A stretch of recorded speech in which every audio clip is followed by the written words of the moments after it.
자, 이제 개요 문제 풀어볼게요. 3페이지고요. 1번에 보시면 서양 조리에서 시머링 온도 185, 화씨 185도에 상응하는 섭씨 온도는 몇 도일까요? 라는 문제예요. 시머링이 뭘까요? 시머링. 우리 시머링이 조리 방법에서 우리 시머링이 언급이 안 됐었는데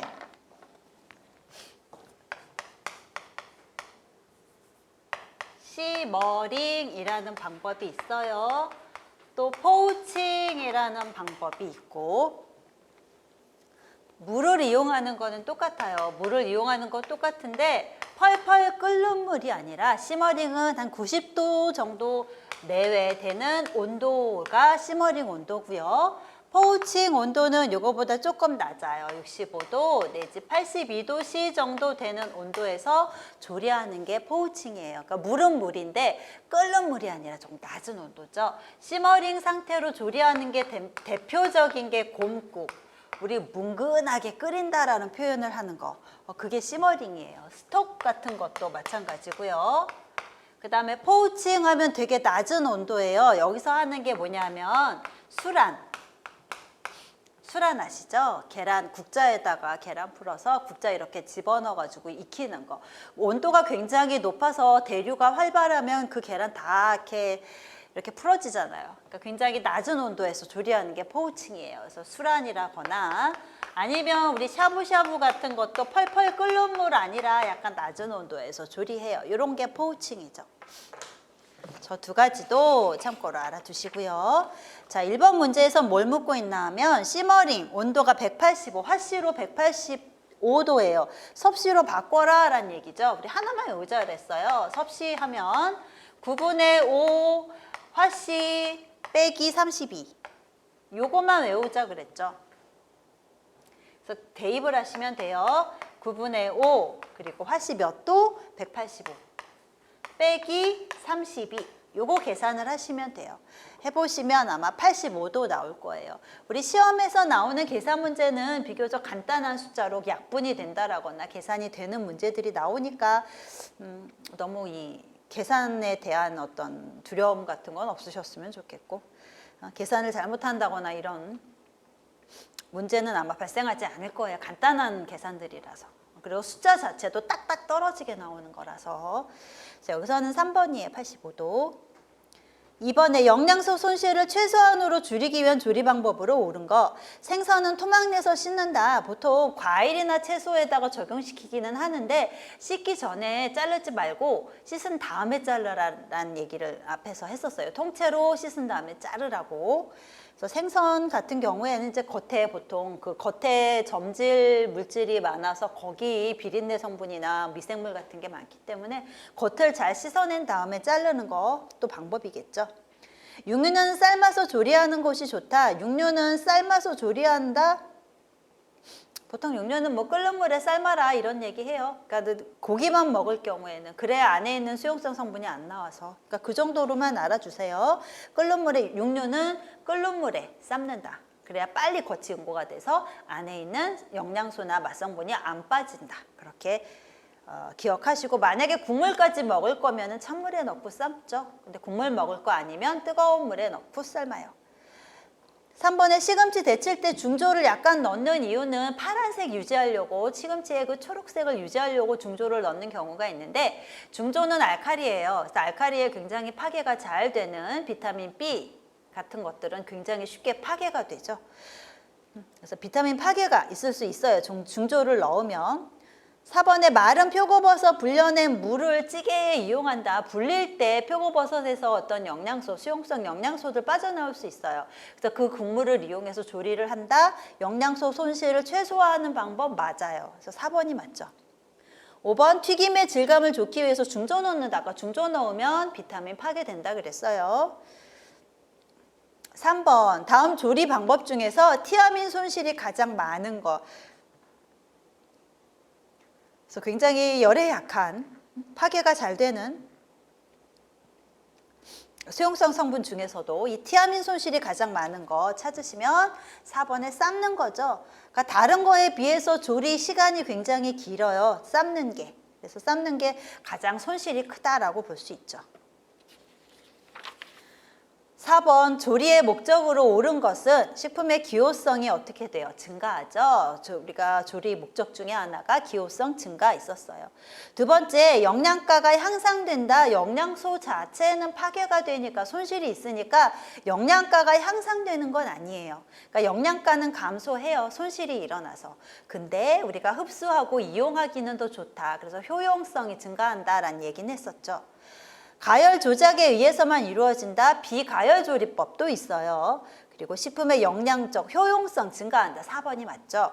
5번 가열함으로써 소화 흡수성이 어떻게 돼요? 증가하죠. 가열하면서 옆에 우리 조리 목적 한 번씩 다시 보시면 영양성, 효용성 증가한다. 그 다음에 소화 잘 된다. 소화성, 기호성 증가하죠. 위생적 안전성 증가하고 저장이나 운반성도 증가하고 우리가 조리하는 과정에서 열 처리하다 보면은 우리 식품을 쉽게 망가뜨리는 변폐시키는 효소 같은 것들 이런 게 열 처리를 하면 불활성화가 돼요. 그러면 저장 기간도 더 증가한다라고 볼 수도 있죠. 그리고 식생활 다양성까지 포함이 돼요. 5번에 식품을 절단하는 목적으로 옳은 거 자르는 이유 이런 거는 우리가 외우지 않고 일반적으로 생각을 해서 상식선에서 생각해서 풀어볼 수 있을 거예요. 자르면 부패가 방지되는 건 아니죠. 잘랐을 때 고유의 맛과 향이 향상되는 건 또 아니고 영양소 손실 최소화하기 위해서 절단을 함으로 인해서 표면적이 넓어지면 뭐 열 처리를 하거나 하는 과정에서 물이 닿는다거나 하는 과정에서 손실은 더 일어날 수 있어요. 4번에 표면적이 넓어지죠. 그러면 열 전도율이 상승해요. 열 처리를 했을 때 열이 와 닿는 면적이 넓어진다는 얘기죠. 열 전도율이 상승하는 거 4번이 맞죠. 5번에 식품이 가식부에 대한 조미료 침투가 최소화되어 표면적이 넓으니까 조미료 침투가 더 많이 일어날 거예요. 그러니까 4번이죠. 6번 전자레인지 조리의 특징에 대한 설명으로 옳은 것은 식품의 형태, 색, 맛 등이 유지되는 방법이기는 해요. 그러니까 전자레인지를 이용했을 때 다른 어떤 조리 방법에 비해서 형태나 색이나 맛 같은 것들이 조금 더 유지되는 방법이다라고 볼 수 있어요. 그래서 우리 왼쪽에 전자레인지 특징 한번 보시면 조리 시간 짧아요. 그러니까 뭐 변화는 조금 적을 수 있겠죠. 근데 식품 중량, 증발은 많이 일어나니까 우리가 전자레인지에다 넣고 조리할 때는 뚜껑 덮는 거 꼭 덮어서 해야 되죠. 최소로 중량 감소를 위해서, 그러니까 증발되는 걸 최소화시키기 위해서. 갈변 현상 일어나지 않고요. 용기보다 식품이 먼저 가열이 된다라는 특징이 있고요. 전자파가 투과되는 유리, 도자기 등 비금속 재질의 용기만 사용이 가능하다라는 점. 냉동식품 해동할 때 간편해요. 해동 기능이 있는 전자레인지들도 있고요. 열의 손실이 적다. 주변으로 빼앗기는 손실이 없어요. 그 안에서만 조리가 되니까. 그래서 우리가 뭐 가스나 이런 걸로 조리했을 경우에는 주방 전체가 뜨뜻해지는 그런 식으로 열이 뺏기니까 열 효율이 우리가 낮다라고 얘기를 했었죠. 근데 전자레인지는 상대적으로 뺏기는 게 없어요. 그리고 단일 식품이 아니거나 크기가 다르면 익는 정도가 달라서 불편할 수도 있고요. 그 다음에 다량으로 조리하기는 그리고 굉장히 큰 거 조리하기는 좀 부적합하다라는 특징이 있었죠. 그래서 1번에 비교적 단시간인지라 형태, 색, 맛 유지될 수 있고요. 금속 그릇 열 전도율 높아서 금속 집어넣어 보셨나요? 금속 전자레인지에다 넣고 돌려보셨나요? 가장 쉽게 실수하는 것 중에 하나가 저기 3분 카레 같은 거 있죠. 금속으로 약간 그 파우치 자체가 약간 금속 재질인 그런 거 집어넣고 돌려버리는 경우 있어요. 그 안에서 난리가 나죠. 불꽃이 튀면서. 그러니까 금속 재질 집어넣으면 안 돼요. 조리 시간이 길고 영양소 파괴가 크다. 조리 시간 옆에도 나왔어요. 비교적 짧다 그랬어요. 그래서 영양소 파괴가 좀 적은 편이죠. 갈변 현상 안 일어나요. 그리고 조리 시간은 재료의 종류, 크기와는 관계가 없다. 재료가 어떤 재료인지에 따라 빨리 가열되는 게 있고 덜 가열되는 게 있고요. 그리고 크기가 크면 아무래도 조리 시간이 오래 걸리겠죠. 작은 게 금방 될 것이고. 그래서 1번이죠. 우리나라 계량법에서 한 컵은 200ml, 한 큰술은 15ml 나누기에 보면 13과 3분의 1 큰술 2번이죠. 그리고 8번 가열 조리 중에 데치기의 특징. 데치기는 끓는 물에 단시간 집어넣었다 빼가지고 찬물에 헹구는 게 데치는 거예요. 특징으로 옳은 거 찾으래요. 조리 중에 형태 변화가 크다. 그렇게 오랫동안 조리하는 거 아니라서 딱히 형태 변화가 크진 않아요. 술안 제조에 적용하는 방법. 술안 제조 아까 포우칭이라 그랬어요. 65도, 82도 정도의 온도에서 조리하는 게 술안이죠. 가열 시 수분의 잡열, 기화열을 이용하는 거는 찌는 거죠. 찌는 거. 그리고 수용성 영양소 손실이 가장 적은 방법이다. 수용성 영양소 손실이 제일 적은 거 튀기는 거라 그랬고, 효소 불활성을 목적으로 채소의 변색을 방지하기 위해서 데친다. 5번이 맞죠. 9번 조리를 위한 에너지 전달 방법에 관한 설명으로 옳은 것은 대류는 고체를 통해서만 이루어진다. 우리 전도 대류 복사 있었는데 대류는 밀도 차이에 의한 순환이라 그랬어요. 순환할 수 있는 거죠. 그러니까 기체나 액체가 대류랑 관련이 있는 거죠. 액체나 기체. 금속 용기는 복사 에너지에 좋은 전도체이다. 전도체, 금속 용기, 전도율이 높은 게 금속 용기였어요. 그러니까 여기서 복사 에너지라 그러지 말고 전도하고 관련된 얘기가 나와야 되는 거죠. 복사 에너지는 중간에 뭐가 없어요. 그냥 바로 오는 게 복사 에너지죠. 그러니까 우리가 조리할 때 왜 이렇게 석쇠 같은 걸로 조리를 하다 보면은 석쇠를 통해서 이렇게 전도가 이루어지는 부분도 있지만 직접적으로 불이 닿는 부분이 있어요. 고기에. 그 부분은 복사 에너지를 받는다라고 보시면 되는 거죠. 그래서 복사 에너지는 중간에 아무것도 없어요. 그래서 금속 용기는 우리 좋은 전도체다. 전도율이 높다라고 해야 맞는 말이고요. 전도는 밀도차에 의한 순환하면 그건 대류에 대한 설명이죠. 복사열의 흡수는 검은색이고 표면이 거친 게 복사열 흡수가 커요. 그래서 옛날에 그 시골 같은 데서 쓰는 커다란 냄비 같은 거 보면은 밑이 시커먼 거 보신 적 있을 거예요. 그래야 열을 더 많이 흡수해서 금방 데워지죠. 4번 맞고 파이렉스 유리는 복사열을 투과시켜요.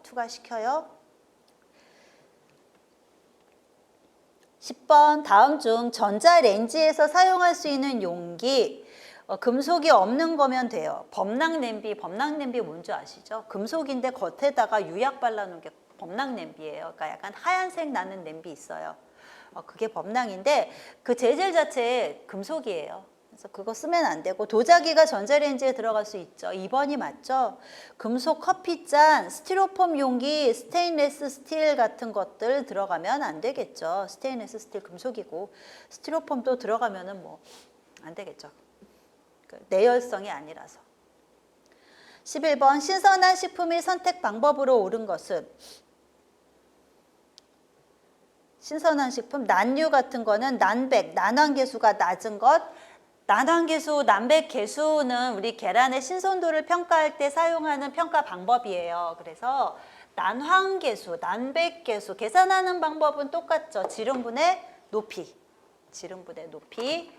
그래서 직경 분의 높이 해갖고 계산하는 거죠. 그래서 계란을 우리가 깨놓고 옆에서 보면은 흰 자가 이렇게 있고 노른 자가 이렇게 있어요. 그래서 난백 같은 경우에는 이거 분의 난백의 높이 요거 나누기 하면은 그게 난백계수죠. 난황계수는 요거 분의 요거 하면은 그게 난황계수예요. 신선할수록 높아요. 오래된 것수록 옆으로 확 퍼지고. 그러니까 난황계수나 난백계수가 높은 게 신선한 거죠. 이게 높은 게 신선한 거죠. 그래서 보통 난백계수 하면은 신선한 것이 난백계수는 요거 수치도 우리 알아둬야 되겠죠. 우리 계란할 때 나오기는 해요. 계란할 때 요 정도가 신선한 계란이고요. 요게 난황입니다. 요게 난황계수. 난백계수는 더 낮아요. 아무래도 지름이 넓어서. 난백계수는 0.14 내지 0.17 정도가 난백계수죠. 이거보다 낮으면 되게 신선도 떨어지는 계란. 자, 돼지고기는 육색이 붉고 투명한 것. 돼지고기는 색깔이 어떤 게 신선해요? 선홍색인 거. 약간 분홍색 도는 게 신선한 거예요. 빨간 거는 그러니까 약간 오래된, 너무 늙은 고기 이런 게 빨갛죠. 돼지고기는. 그래서 선홍색인 것이 신선하고요. 우유는 알코올 침전 시험 시에 응고되는 거, 알코올 침전, 알코올이 들어가면 알코올이라는 아이의 특징은 탈수작용, 물을 지 쪽으로 끌고 가요.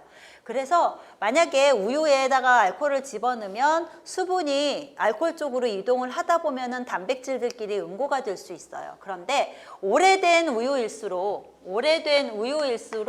산 생성이 많아져요. 산이 많이 생겨요.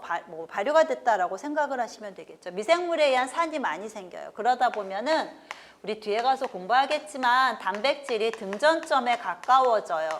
등전점에 이르면은 응고가 굉장히 잘 일어난단 말이죠. 그래서 산이 많이 생겨서 등전점 가까이에 이른, 다시 말해서 오래된 우유일수록 알코올을 집어넣으면 응고가 굉장히 쉽게 일어난다는 얘기예요.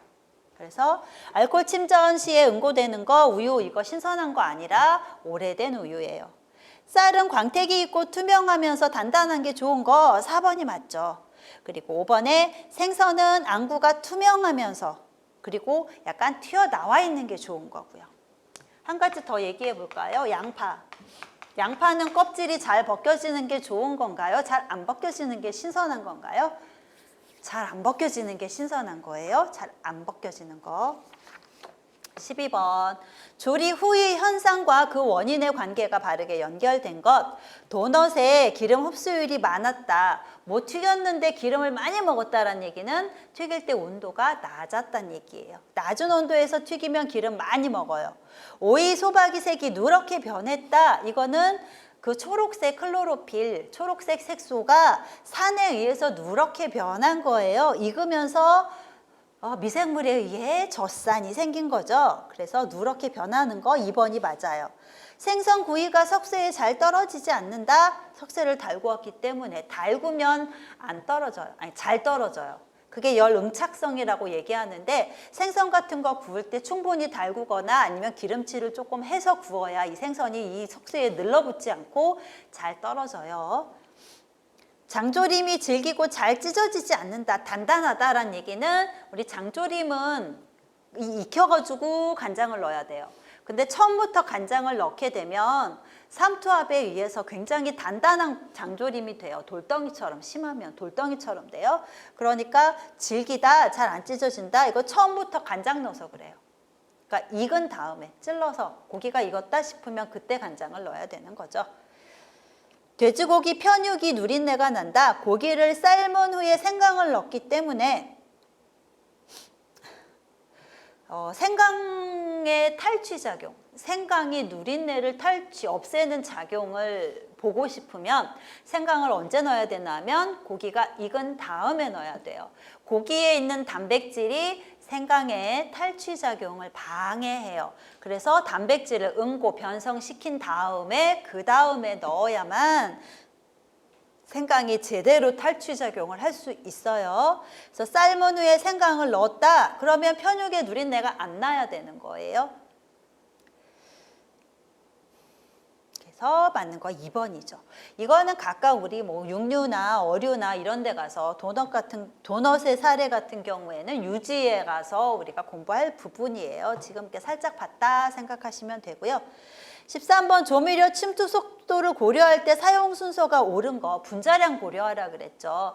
침투, 확산 속도는 분자량이 클수록 느려요. 큰 거 말고 작은 거부터 넣으면 걔가 먼저 들어가서 할 거 다 해버려요. 그러면 큰 게 못 들어간다는 얘기예요. 조직이 변해서. 때문에 큰 거부터 넣어요. 설탕부터 넣어야죠. 그 다음에 소금 넣고 식초는 휘발성이 있고 색깔을 변하게 하니까 나중에 넣어요. 2번이 맞죠. 14번 계량에 대한 설명으로 옳은 거, 밀가루를 눌러 담는다. 밀가루 눌러 담으면 안 되고요. 채친 다음에 그냥 부슬부슬한 상태로 담아서 위에 깎아서 계량하는 게 밀가루죠. 이번에 백설탕은 꾹꾹 눌러 담아 계량한다. 꾹꾹 눌러 담아서 계량해줘야 되는 설탕은 약간 끈적끈적한 흑설탕이나 황설탕 같은 거를 꾹꾹 눌러 담아서 뒤집어 엎었을 때 컵 모양이 나올 정도, 그 정도로 꽉꽉 담아서 계량을 하죠.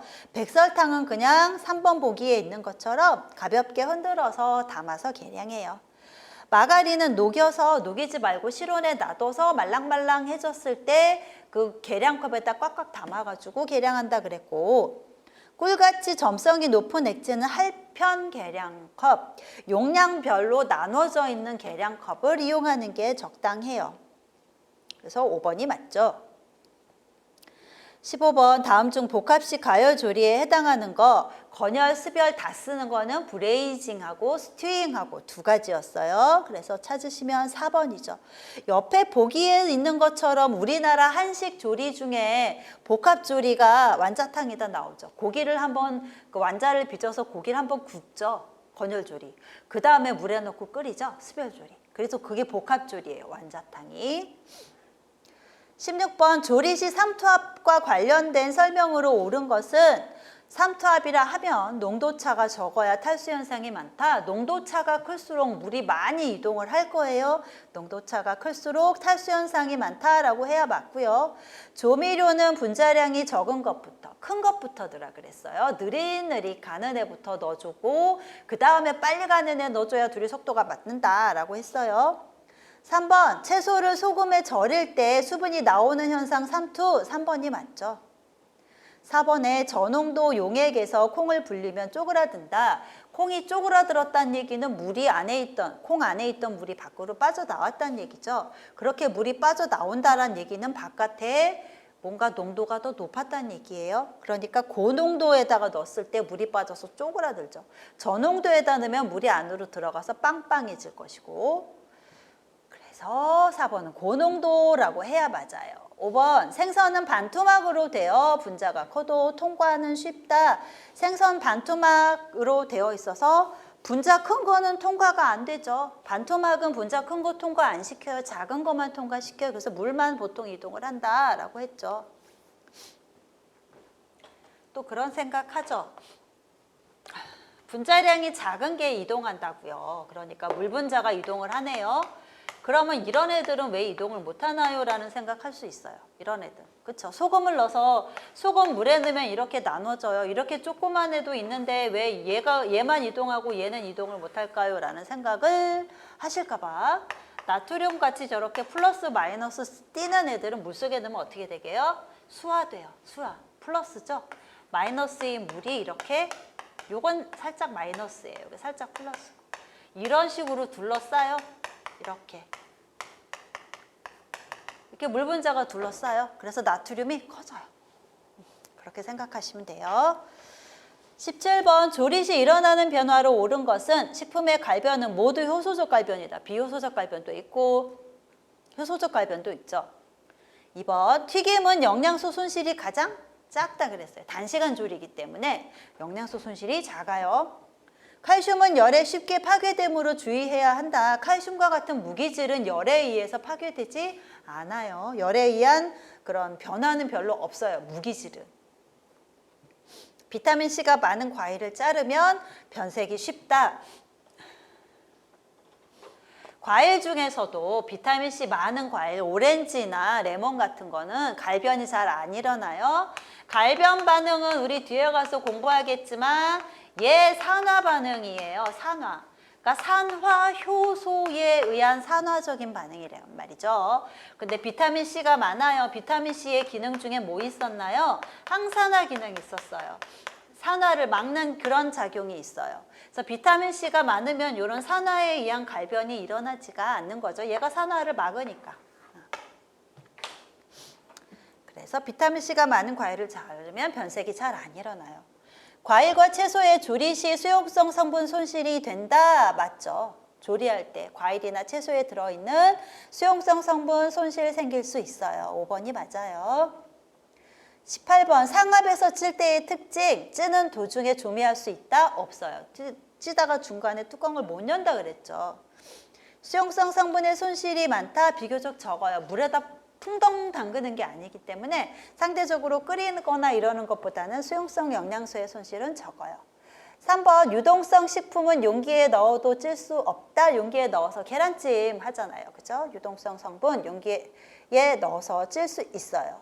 4번 쉽게 부서지지 않고 맛이나 향을 유지하는 조리법이다. 4번이 맞죠. 물에 들어가지 않으니까 맛이나 향 같은 게 손실도 적고요. 물에 들어가서 막 이렇게 물이 대류하는 상황에서 조리가 되면 잘 부서진다 그랬어요. 이 힘에 의해서. 그런데 찌는 거는 그렇게 물에 들어가는 게 아니라서 부서지지 않죠. 5번에 수증기를 매체로 하기 때문에 100에서 120도씨. 수증기는 맥시멈 올라가는 게 상압에서는 100도예요. 압력을 높이면 조금 더 올라갈 수 있겠죠. 그러니까 압력을 높여서 압력솥 같은 데서 찌면 조금 더 단시간에 조리가 가능해요. 온도가 더 올라가니까. 그래서 우리가 뭐 끓는다라는 표현은 위의 압력이랑 이 수증기의 압력이 같아질 때 끓는 거죠. 그러니까 위의 압력이 높으면 수증기 압력도 같이 높아져요.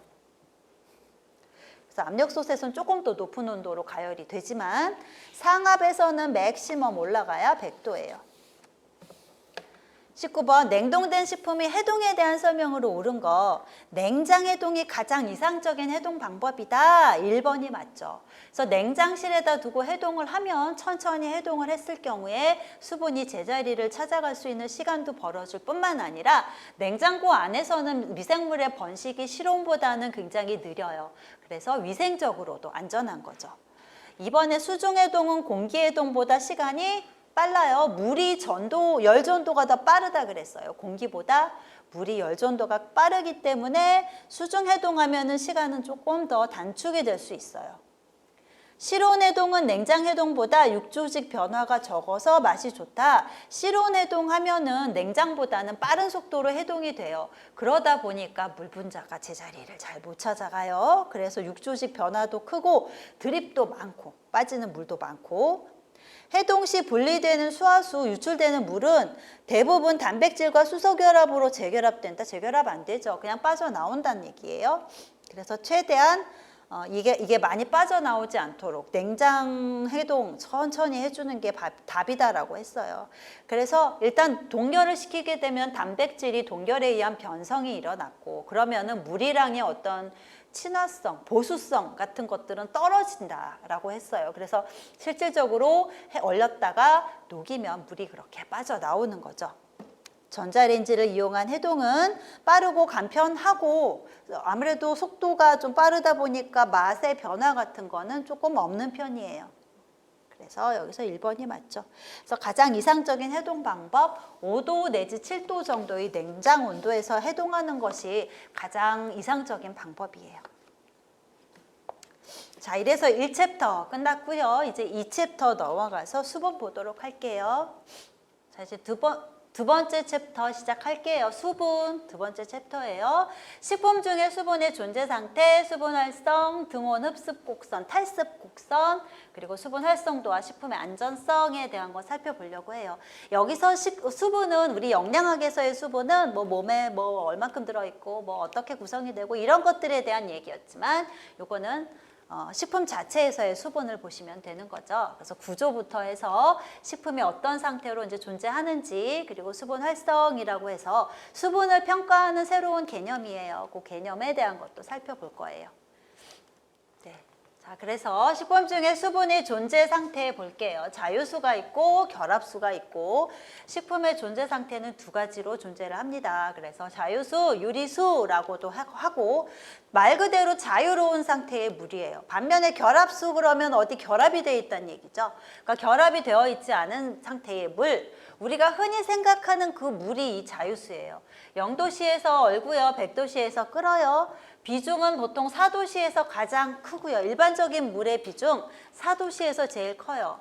이게 물의 비중이에요. 영하 10도, 0도, 1도 여기가 비중이에요.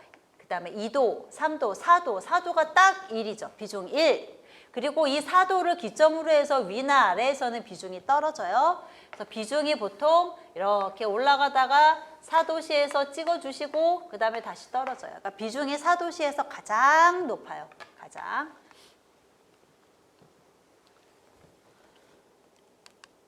그 다음에 용질, 염류, 당류, 수용성 단백질에 대해서 용매로 작용하는 것이 자유수고요.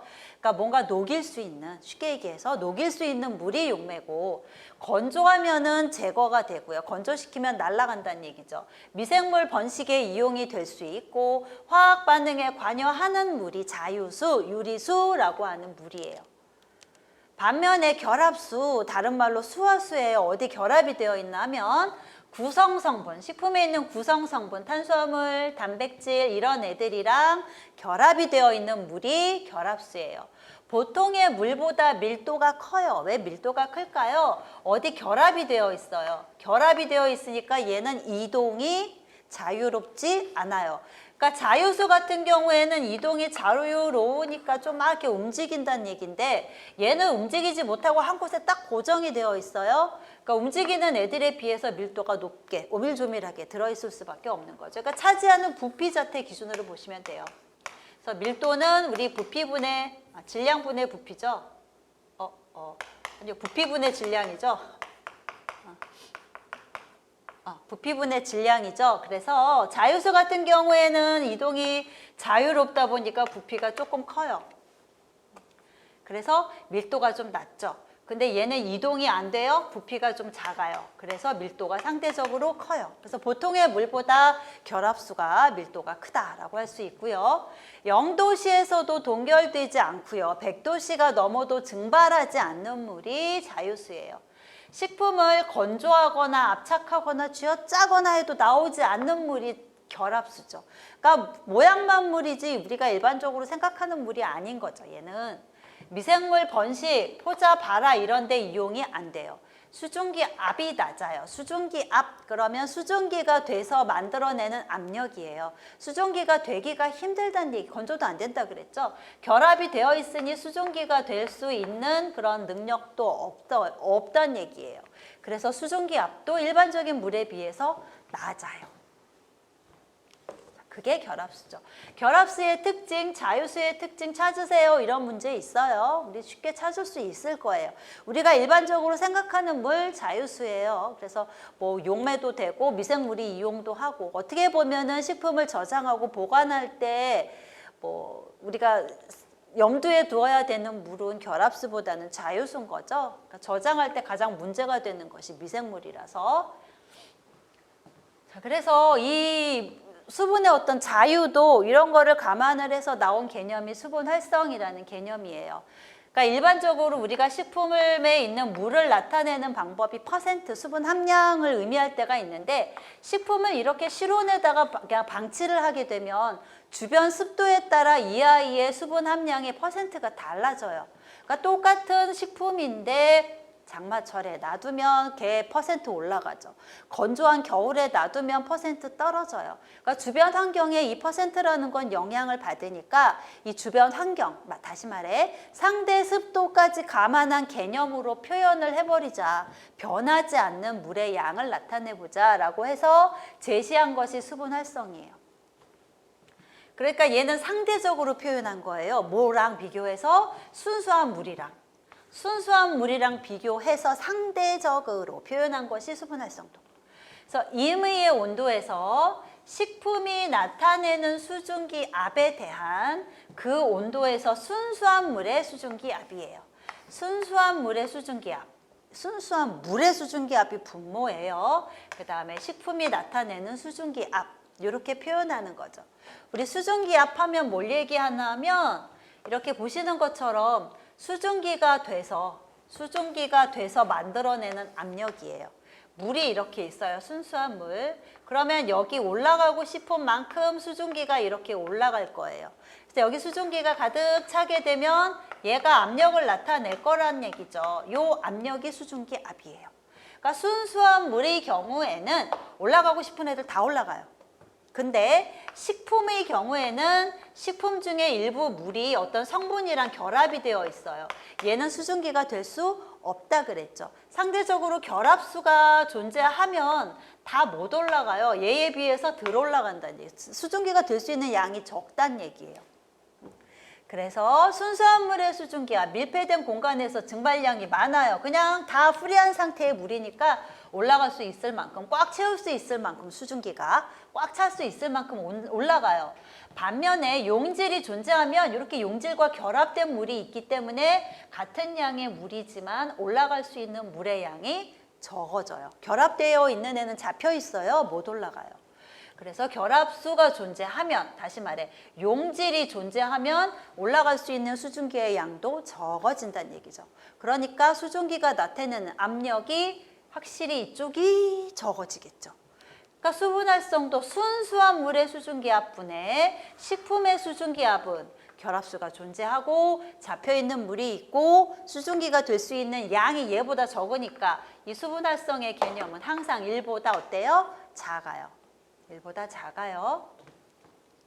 그래서 물이 이렇게 있을 때 수증기가 가득 차면 이게 압력이 생겨서 요만큼이 올라간대요.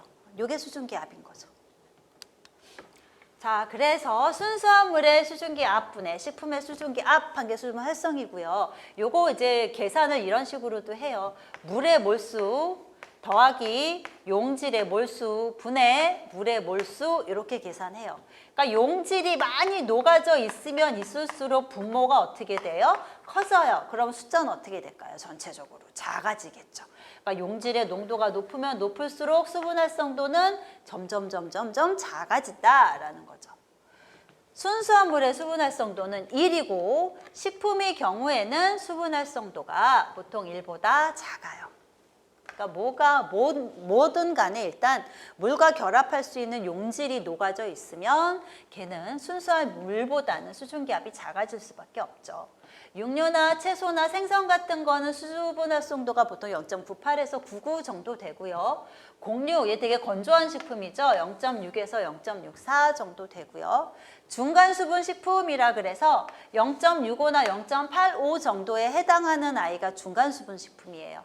잼, 젤리, 건조과일, 양갱, 절인 생선 이런 것들이 중간 수분 식품이죠.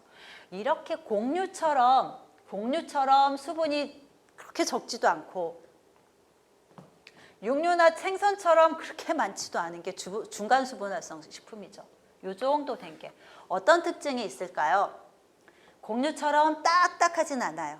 반면에 육류나 채소처럼 잘 망가지지도 않아요. 그러니까 저장성은 비교적 좋은 반면에 질감 자체가 그렇게 딱딱하게 나쁘지 않다는 거죠. 그게 중간 수분 식품이에요. 그래서 잼, 젤리, 건조 과일, 양갱 이런 것들이 여기에 해당이 돼요. 뭔가 녹아져 있는 게 많아요. 잼 같은 경우에 보면은 굉장히 물이 많은 느낌이 들지만 그렇게 잘 망가지지 않아요. 대부분의 물이 설탕이랑 결합된 결합수고요. 수증기가 될 수 있는 물의 양이 상대적으로 적어져 있는 게 잼인 거죠. 그래서 수분활성이 이렇게 낮아요. 그러면서 저장성은 좋은 거. 그게 중간수분 식품이에요.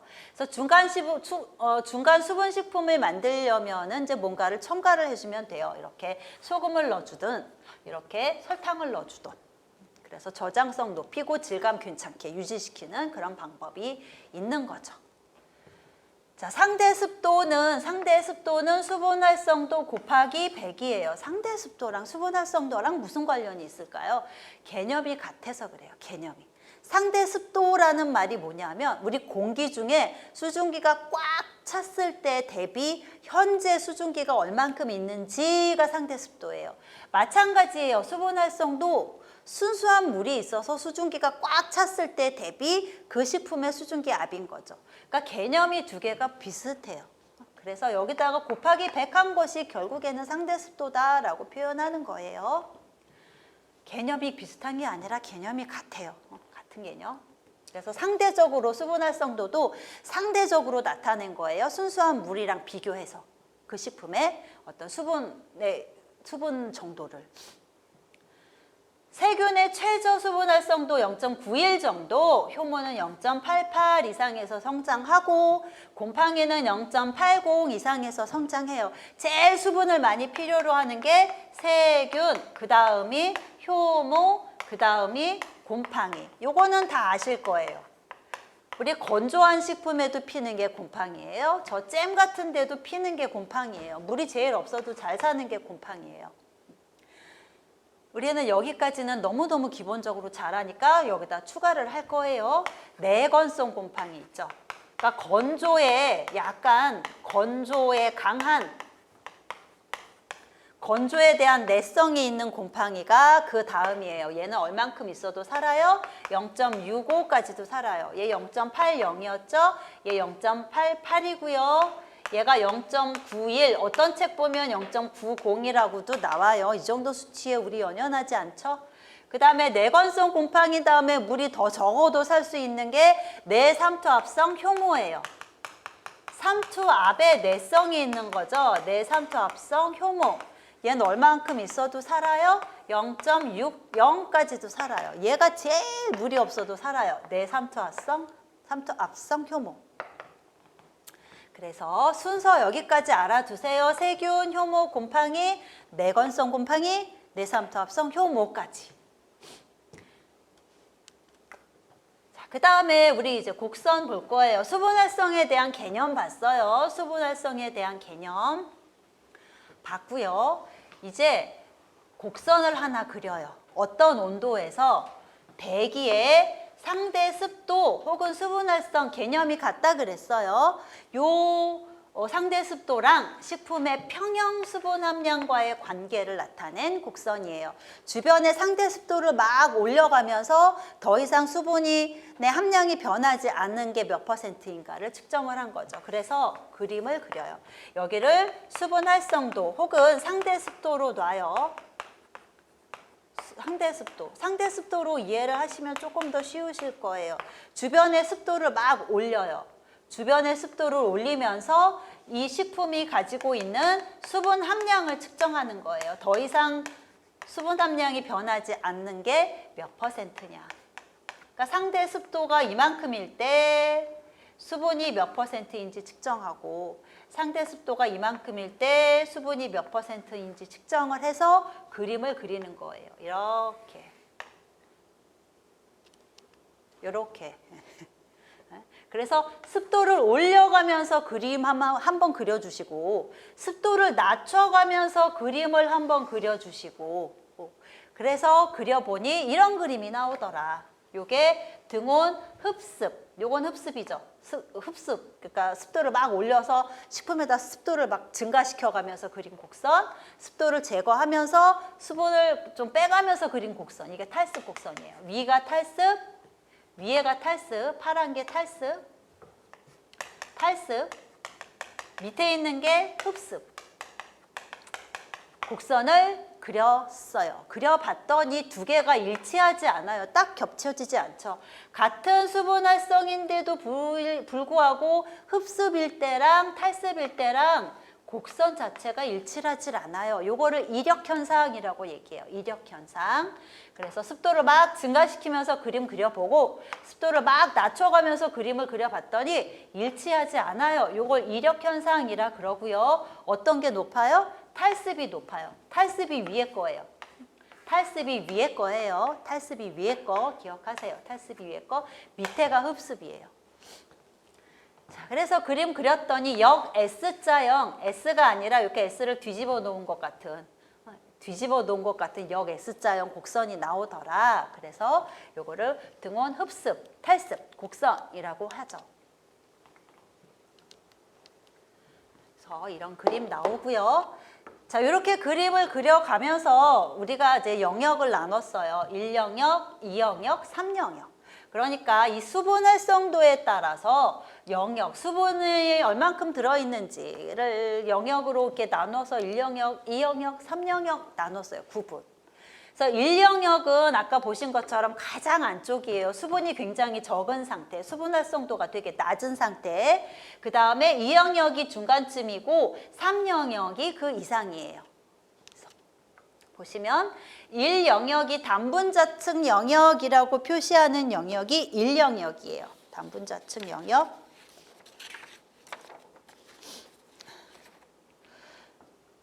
그래서 단분자층 영역은 수분 활성도 0.25 이하 정도로 봐요. 25, 뭐 칼로 자르듯이 자르긴 힘들지만 대략 0.25 부근, 저 부근 이하를 우리 1영역이라고 얘기하는 거죠. 그래서 아까 그림으로 그렸을 때처럼 이렇게 영역이 있으면 가장 요쪽 0.25 여기가 1영역이에요. 그리고 0.8 정도에서 한 번 더 잘라요. 여기가 2영역, 그 이상이 3영역 이렇게 표현을 하는 거예요.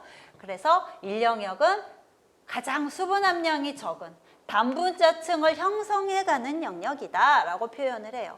그러니까 식품이 이렇게 있었어요. 식품이 이렇게 있으면 이 식품을 한꺼풀 쌓아가고 있는 영역. 물이 하나도 없으면 얘가 이렇게 있다고 칩시다.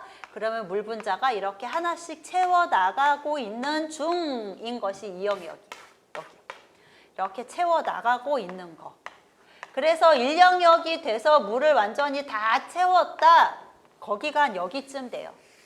요거를 BET 영역이라고 하는데 BET 영역이 우리 문제집에서 언급이 되고 있지 않아서 따로 얘기는 안 할게요. BET 영역 그러면서 얘기 다 하죠. BET 영역 단분자층 영역이에요. 단분자. 이렇게 완전히 한꺼풀 싼 거. 그걸 BET 영역이라 그러고요. 1영역 경계랑 1영역과 2영역 경계 부근이 BET 영역이에요. 여기가. 딱 한꺼풀 싼 거. 그래서 1영역은 단분자를 형성해 가고 있는 영역이고요. 식품 중에 물 분자가 단분자층을 형성해 가는 영역이라고 하고, 여기서는 식품 중에 있는 어떤 그 작용기랑 물이랑 결합을 하고 있어요. 어떤 결합? 이온 결합. 비교적 단단히 결합이 되어 있다라는 얘기죠. 그래서 이때의 물을 결합수라고 얘기해요. 수분 활성도 0.25 이하 부분이죠.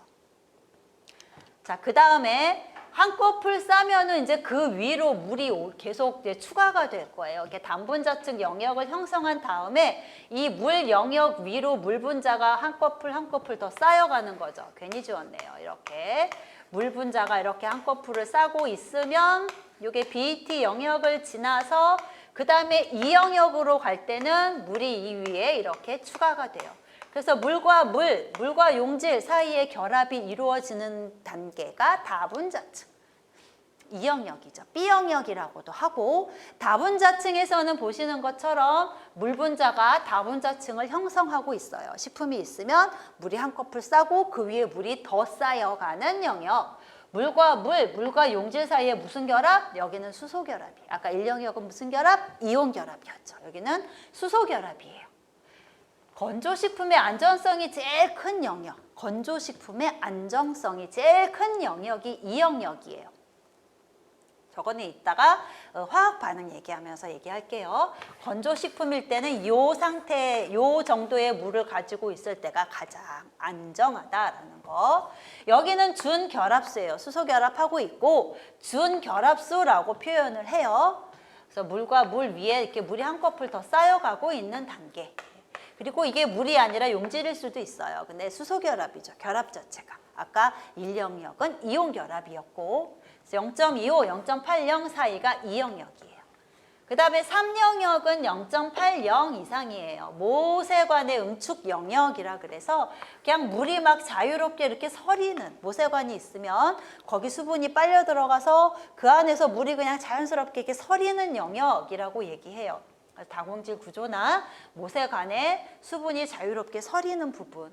그러니까 여기는 물이 어떤 물이냐 완전 자유수인 거죠. 자유수. 그래서 수분이 식품 성분에 대해서 용매로 작용하는 영역이고요. 식품의 품질 변화에 관여하는 여러 가지 화학 반응이 여기서 일어나요. 화학 반응, 효소 반응 등이 촉진이 되고 미생물 증식이 막 일어나고 거기가 무슨 영역? 3영역. 여기는 무슨 결합? 결합 안 하고 있어요. 자유수예요. 자유수. 자, 그래서 영역별로 나누면 이렇게 세 가지 영역이 있어요. 1영역, 2영역, 3영역. 그래서 여기가 1영역, 2영역, 3영역. 여기다 쓰면 안 보이신다고 막 그래서 여기다 옮겨 쓸게요. 1영역은 무슨 영역? 단분자층을 형성해 가고 있는 거. 단분자층을 막 만들어 가고 있는 영역이 1영역이에요. 무슨 결합? 이온 결합하고 있고요. 그리고 어떤 물이냐 하면 여기 있는 물은 식품과 단단히 결합이 되어 있으니 결합수라고 하는 거죠. 그리고 2영역 가면은 여기는 이제 다분자층, 단분자층을 넘어서 다분자층을 형성하고 있는 영역이고요. 여기서는 무슨 결합? 수소 결합하고 있어요. 결합수에 비해서는 약간 결합 강도가 조금 약해요. 그래서 여기는 그냥 준결합수라고 얘기하죠. 준결합수. 3영역은 모세관 응축 영역이에요. 모세관에 물이 자유롭게 서리는 영역이라고 하고, 무슨 결합? 결합 안 해요. 자유수예요. 그래서 이렇게 세 가지 영역이 있어요. 세 가지 영역이 있고, 아까 얘기한 것 중에 뭐 있었나 하면 건조식품의 안정성이 제일 큰 영역 하면 여기죠. 여기가 제일 커요. 원래 엄밀히 얘기하면 어디냐면 BET 영역이 제일 안정성이 커요. BET. 요 경계였죠. 근데 BET가 잘 언급이 안 돼요. 그러니까 BET는 잠시 잊으셔도 될 것 같고, 여기가 가장 안정성이 큰 영역이고요. 여기는 자유로운 물이 있어서 자유수의 특징, 아까 용매로도 작용하고 뭐 미생물도 키우고 막 이런다 그랬죠. 여기서 온갖 반응들이 많이 일어난다라고 생각을 하시면 돼요. 자, 그래서 이런 그림이 또 있습니다. 그래서 반응, 화학 반응이랑 매치를 좀 해봤어요. 화학 반응이랑. 수분 활성도가 증가함에 따라서 지금 화학 반응이 일어나는 양상을 보여주고 있어요. 여기 1영역, A영역, 여기 B영역, 2영역, 여기가 C영역, 3영역이에요. 보면은 반응들이 대부분 수분 활성이 증가하면 같이 증가해요. 대부분의 반응이 수분 활성도 증가와 더불어서 같이 증가하고 있다. 여기 보시면 요거 효소 활성이에요. 물이 많아질수록 효소 활성 증가하죠. 그리고 미생물 같은 경우에 요게 이제 그림이 내건성 곱하기 내삼투합성 효모를 감안을 해서 약간 내려와 있는데, 보통 여기서 시작하는 그림들이 많아요. 이렇게. 어쨌거나 미생물 발육도 이 수분 활성이 증가함에 따라서, 수분 함량이 많아짐에 따라서 미생물의 증식도 활발하게 일어나고요. 요게 가수분해 반응이죠. 요 가수분해 반응도 마찬가지로 물이 많을수록 잘 일어나요. 약간 특이적인 그림이 누가 있냐면, 이제 우리가 기억해야 되는 거는 이 그림, 이렇게 생긴 거, 이게 뭐냐면 유지의 산화 반응. 그리고 이렇게 올라가다가 여기서 이렇게 꺾여버리는 거, 뭐냐면 비효소적 갈변 반응. 요거 두 개를 기억을 하셔야 돼요. 산화 반응이랑 비효소적 갈변 반응. 그래서 그것만 지금 강조를 이렇게 했어요. 보시는 것처럼. 유지의 산화 반응, 1영역에서 유지 산화 어때요? 많이 일어나요. 그러다가 0.2, 0.4 요 범위 안에서 유지의 산화가 최소점, 유지가 가장 산화가 안 일어난다는 얘기예요. 그러다가 물이 많아지면 다시 증가해요. 유지 산화 반응은 특징이 뭐다? 0.2, 0.4라고도 하고 0.3, 0.4라고도 하는데, 유지의 산화, 수분 활성도 0.2 내지 0.4 혹은 0.3 내지 0.4, 여기서 최소다라는 거 되게 중요해요. 유지 산화는. 그래서 0.3, 0.4를 지나서 이쪽으로 가면은 다시 산화가 잘 일어나는 그림이 나온다라는 거 잘 기억하시고요. 그 다음에 비효소적 갈변 반응 또 하나, 비효소적 갈변 반응은 물이 많으면 점점점 반응이 증가하다가 수분 활성 0.6, 0.7에서 최대가 됐다가 그 다음에 다시 다운돼요. 그래서 요 두 가지 그림을 잘 기억을 하시고요. 문제가 이게 잘 나오니까 잘 기억을 하셔야 돼요. 그러니까 유지 산화가 물이 너무 없으면 0.3 이하에서 증가하는 이유가 뭘까요? 산화라는 얘기는 산소랑 만나는 거죠. 완전히 한꺼풀이 쌓이지 않으면 이렇게 노출되는 부분이 있으면 여기가 산소랑 만나요. 그러면 산화가 되게 잘 일어난다는 얘기죠. 그러니까 물이 너무 없으면 식품 자체가 그냥 공기 중에 이렇게 방치된다라고 보시면 돼요. 산소랑 되게 잘 만나죠. 그럼 산화가 잘 일어나요. 그리고 빛. 우리 그 산화를 촉진하는 것 중에 빛 있죠. 빛 같은 것에도 바로 노출이 되어 있기 때문에. 그래서 굉장히 산화가 잘 일어나다가 이쯤 와서 이렇게 한꺼풀이 쌓이면, 요 범위에서 식품이 이렇게 있었는데, 유지식품 이렇게 한꺼풀이 완전히 쌓이게 되면은 상대적으로 상대적으로 산소나 빛에 노출되는 부분이 없어서 산화가 덜 일어나요. 덜 일어나고 일단 물이 이렇게 있다 보면은 금속 있어요. 금속. 우리가 산화 반응을 촉진시키는 요인 중에 하나가 이 금속이라는 애가 있는데 이 금속이라는 애도 수화가 돼서 얘랑 덜 만나져요. 그런 이유도 있고요. 그리고 이제 과산화물 같은 것들도 물이 있으면 물이 이렇게 둘러싸서 분해를 억제하기 때문에 전체적으로 어느 정도 물이 있으면 산화가 안 일어나요. 그러다가 물이 너무 많으면 저쪽에 있던 이 금속이 물 타고 이렇게 와버린다는 얘기죠. 그리고 물이 너무 많으면 건조식품이 요만하던 게 물 먹고 이만해져요. 그러면은 표면적이 상대적으로 넓어지니까 산소랑 많이 만나요. 그래서 도로 증가해요. 왜 여기서 최소일까요? 라는 식의 문제는 잘 언급이 안 돼요. 잘 언급이 안 돼서 정리는 지금 안 하고 있습니다만 여기에서 가장 최소다라는 것 정도 기억하시면 돼요. 그래서 물이 너무 없으면 그냥 산소에 노출된다, 빛에 노출된다 라고 생각을 하시면 되고 물이 어느 정도 있으면 산소랑 빛을 물이 좀 차단을 해준다. 그리고 그 산화를 촉진시키는 뭐 금속이나 이런 것들 수화시키고 그 다음에 과산화물 같은 게 산화해서 생겨도 그것이 수화가 돼서 분해가 안 일어나니까 상대적으로 어떤 연쇄적인 반응이 차단이 된다라고 생각을 하시면 되고 물이 또 도로 많아지면 이 이상이 되면 다시 증가하는 이유가 저쪽에 있던 금속이 물을 타고 이동을 해서 이 산화를 촉진하러 올 수도 있고 다음에 물을 먹고 얘가 뚱뚱해지면서 표면적이 넓어져가지고 산소 만날 일이 조금 증가하니까 이렇게 증가하는구나 이렇게 생각하시면 돼요.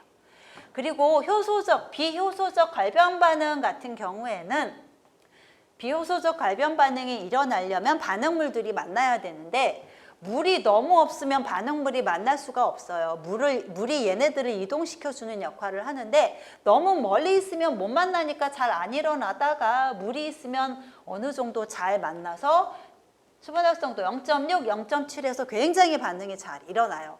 그러다가 물이 더 많아지면 희석이 돼요. 그래서 오히려 또 반응물이 만나기가 힘들어지는 거죠. 그래서 꺾여요. 여기서는 희석이 돼서 0.6, 0.7 이하에서는 이동이 안 돼서 못 만나서 안 일어나지고 이 이상에서는 희석이 돼서 잘 만나기가 힘들어지니까 안 일어나고 여기서가 가장 최적이다라고 기억을 하시면 돼요. 그래서 우리 안정성에 대한 거 정리를 할게요. 효소 작용은 수분 활성도가 높을수록 활발하게 일어난다. 그리고 리파제 같은 효소는 0.1, 0.3에서도 활성이 유지된다. 저것도 하나의 특징이죠. 이 효소의 특징이죠. 지질 산화 반응은 0.4, 3, 4 부근에서 가장 안 일어나고요. 비효소적 갈변 반응은 수분 활성이 증가함에 따라서 같이 증가하다가 0.6, 0.7에서 최대값 찍고 그 다음에 감소해요. 희석이 돼서 잘 안 일어난다 그랬죠. 수분 활성도를 낮춰서 저장하는 방법, 건조시키는 방법이 있고요. 냉동해서 얼려버리면 그것도 수분 활성도, 수증기가 될 수 있는 물이 상대적으로 얼어서 적어지니까 이것도 수분 활성도 낮추는 방법이에요. 당장법, 염장법 같이 용지를 첨가해서 결합수로 많이 만들어버리면 상대적으로 수증기 될 수 있는 물이 적어진다라고 했고 수분 활성도도 낮아지겠죠. 그래서 수분 활성도를 낮추는 방법이에요. 자, 우리 교재에 있는 문제 볼게요. 9페이지고요. 수분 1번.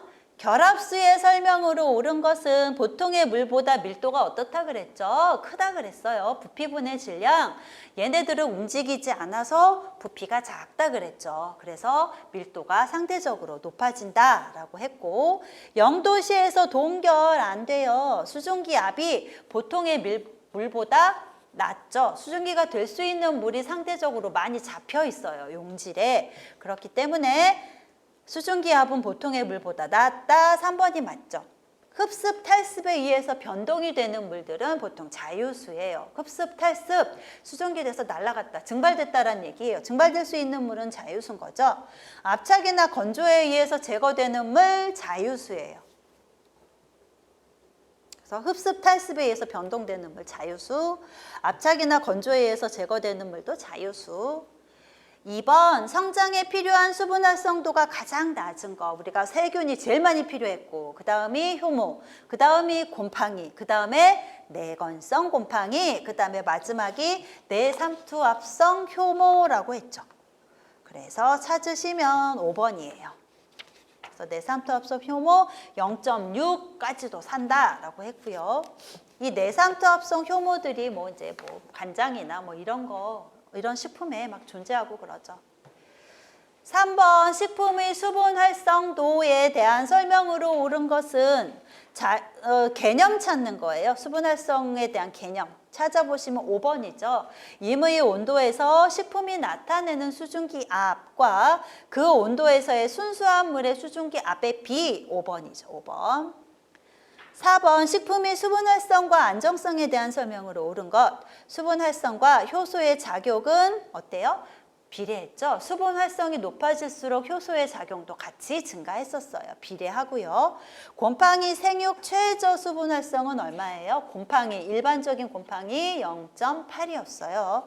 그리고 수분 활성이 0.6, 0.9, 0.6, 0.8일 때 세균 증식이 가능하다. 세균은 0.9 이상. 어떤 책 보면 0.91 이상에서 가능하다라고 했어요.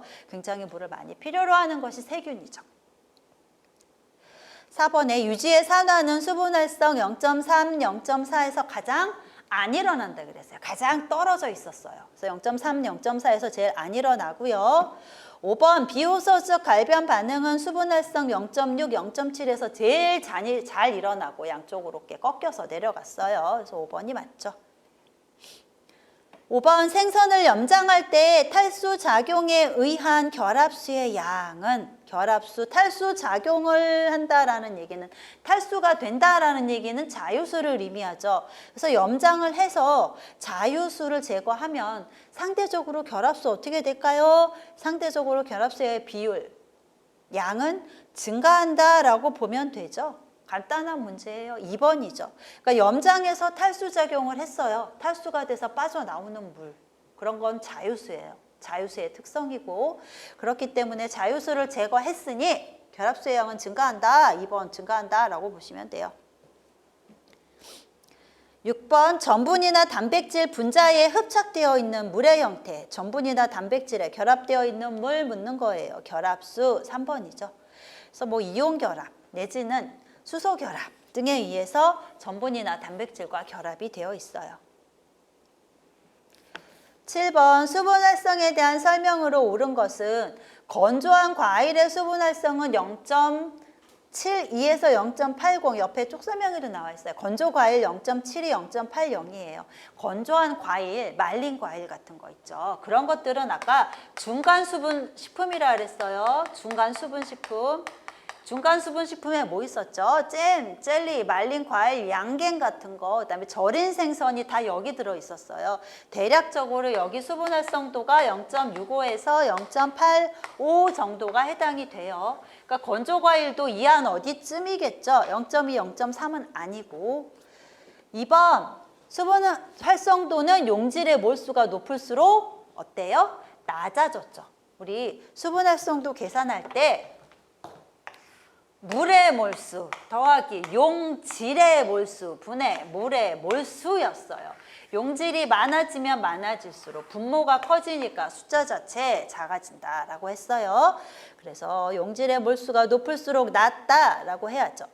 3번 순수한 물의 수분 활성도가 1이니까 식품은 1보다 어때요? 작아요. 결합수가 존재해요. 식품에는 수증기가 될 수 없이 용질에 붙잡힌 물들이 많다는 얘기예요. 그러니까 순수한 물에 비해서 수증기가 될 수 있는 물이 적으니까 수증기압이 작죠. 그래서 순수한 물분의 식품의 수증기압하면 1보다 작아요. 4번 수분 활성도가 0.6, 0.7일 때 비효소적 갈변 반응 속도가 최대이다. 4번이 맞죠. 5번에 단분자층 수분 함량인 0.3 정도에서 산화가 가장 억제된다라고 했어요. 8번 자유수에 대한 설명으로 옳은 거 건조시키면 쉽게 제거되는 거 자유수 1번이 맞죠. 0도시에서 얼어요. 식품이나 체내에서 연소될 때 생기는 물 이건 대사수를 얘기하는 거 약간 지금 생뚱맞은 얘기고요. 4번에 미생물이 생육과 증식에 이용되는 게 자유수죠. 염류, 당류, 수용성 단백질 등의 용매로 작용해요. 용매로 작용하고 화학 반응에 개입하고 미생물 증식에 쓰일 수 있고 한 것이 자유수예요. 9번 등원 흡습 탈습 곡선에 대한 설명으로 옳은 것은 수분 활성도 0.25 이하에서 곰팡이 성장이 가능하다. 곰팡이 성장하려면 0.8 이상 있어야 되죠. 수분 활성도 0.25에서 0.80 이 영역이에요. 여기에서 물 분자가 자유수로 존재한다. 여기서 준 결합수라고 했어요. 건조식품의 안정성이 가장 큰 영역은 0.8 이상 3영역 아니라 건조식품은 2영역에서 가장 안정하다라고 했어요. 3영역에서는 온갖 화학 반응들이 잘 일어날 정도로 물이 많은 영역이라서 3영역에서는 오히려 화학 반응에 의한 어떤 반응들이 많이 일어나면서 안정성 오히려 떨어지죠. 그러니까 우리 그림에서 봤던 것처럼 요쯤이 여기가 또 여기 유지의 산화가 가장 안 일어나는 영역이 여기 2영역, 보통 1영역, 2영역 중간인데 2영역 안에 들어있다라고 보여지죠. 그러니까 여기가 가장 안정한 영역이라고 봐요. 그래서 2영역으로 해야 맞고요. 0.25 내지 0.80인 이 영역에서 건조식품 안정성이 가장 크고 수분 활성도 0.25 이하에서는 수분 활성도에 비례해서 유지산화가 억제된다. 맞죠? 이 이하에서는 수분 활성도가 감소함에 따라 점점 억제되고 있죠. 그러니까 4번이 맞아요. 같은 수분 활성에서 수분 함량은 탈습보다 흡습이 높다. 위에 있던 게 탈습이었어요. 탈습이 더 높아요. 10번 등온 흡습 곡선 및 탈습 곡선에 대한 설명으로 옳은 거. 모양은 길게 늘어진 S자형 아니라 역 S자형이었죠. 수분 활성도 0.25 이하 1영역의 수분은 식품 성분과 단분자층을 형성하는 영역 맞아요. 단분자층이 막 만들어지는 영역이고 3번 식품 중에 대부분을 차지하는 것은 수분 활성도 0.25, 0.80인 이 영역이다. 우리 그 수분이 많이 들어있는 식품 기준으로 보면 수분이 많이 들어있는 식품을 보면 그 수분 중에 95%가 3영역에 들어있는 자유수예요. 그러니까 수분 함량이 높은 식품에 포함된 총 수분 함량의 95% 이상이 3영역에 들어있는 자유수예요. 그러니까 3영역이다라고 해야 맞고요. 수분 활성도 0.80 이상 3영역은 모세관 응축 영역이죠. 다분자층 아니고 5번에 두 곡선이 일치하는 현상, 일치하지 않아요. 불일치하는 현상을 히스테리시스 이력 현상이라고 하죠. 11번 등온 흡습 탈습 곡선에서 수분 활성도 0.25, 0.80 이 영역에 대한 설명을 찾으래요. 세균 증식이 일어난다. 3영역이죠. 0도시에서 동결될 수 있다. 이것도 자유수의 특징이니까 3영역이죠. 물 분자가 자유수 형태로 존재하는 거 3영역이에요. 건조식품의 품질 안정성이 최적인 영역 2영역 4번이 정답이죠. 물 분자가 식품 성분과 이온 결합한다. 1영역에 대한 설명이고요. 그래서 답이 4번이에요. 자, 수분에 대한 문제까지 풀어봤습니다. 우리 다음 시간에 이제 탄수화물 들어가서 탄수화물 구조에 대한 것부터 공부하도록 할게요.